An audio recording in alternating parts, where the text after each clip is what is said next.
Jung taught us that what we reject in ourselves doesn't disappear, it hides in the shadow, waiting to be acknowledged.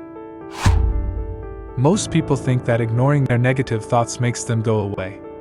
But Carl Jung, the brilliant Swiss psychiatrist, had a very different idea. He believed that the parts of ourselves we try to bury, our fears, insecurities, rage, envy, shame, don't vanish.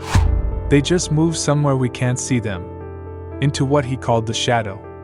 And here's the twist: the longer we ignore those parts, the stronger they become.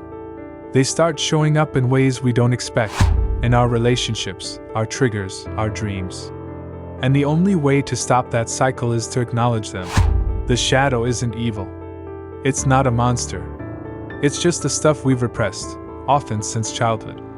Maybe we were told that being angry was bad, so we shoved it down.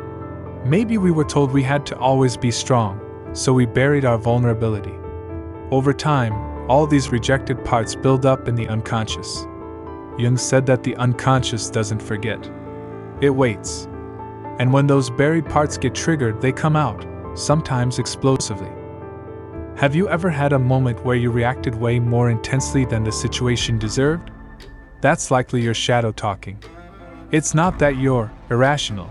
It's that some old wound got touched. Jung believed those moments weren't accidents. They were invitations. A chance to pause and ask, what part of myself am I refusing to see?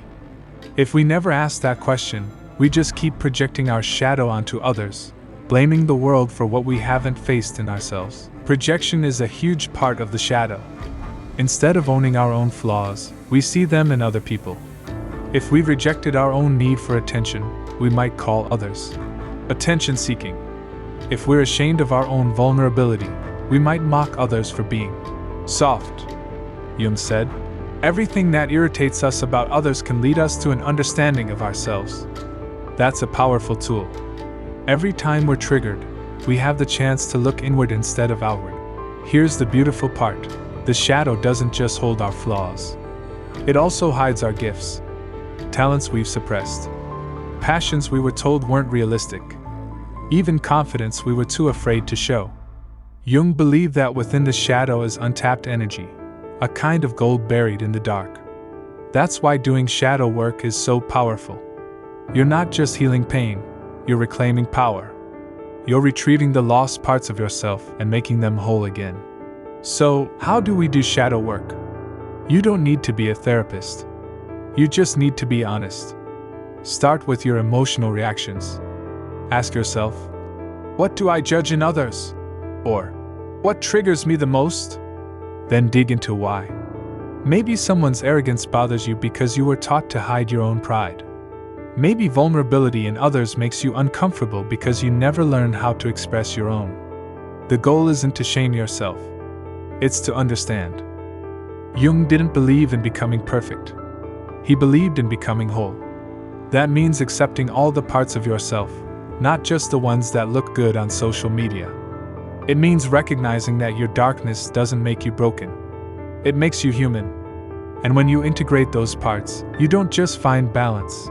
You become more authentic, more grounded. You stop wearing masks. You stop performing. And you start living from a place of real strength. In many ways, the shadow is a teacher.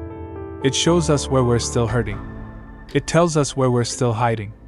But if we listen, really listen, it can also lead us to healing.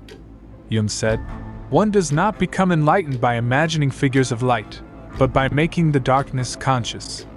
That's what shadow work is about.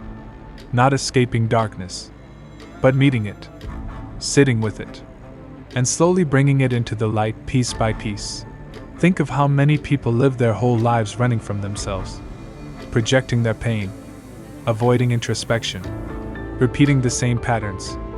And all the while, their shadow waits, silently influencing their choices, reactions, relationships.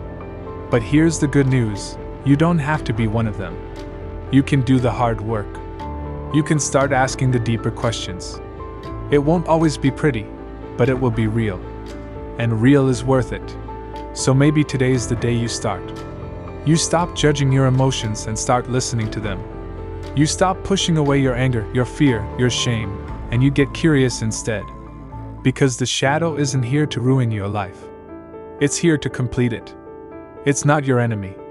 It's your invitation. And the moment you accept it, you begin to reclaim who you were always meant to be, not a perfect version of yourself, but a whole one.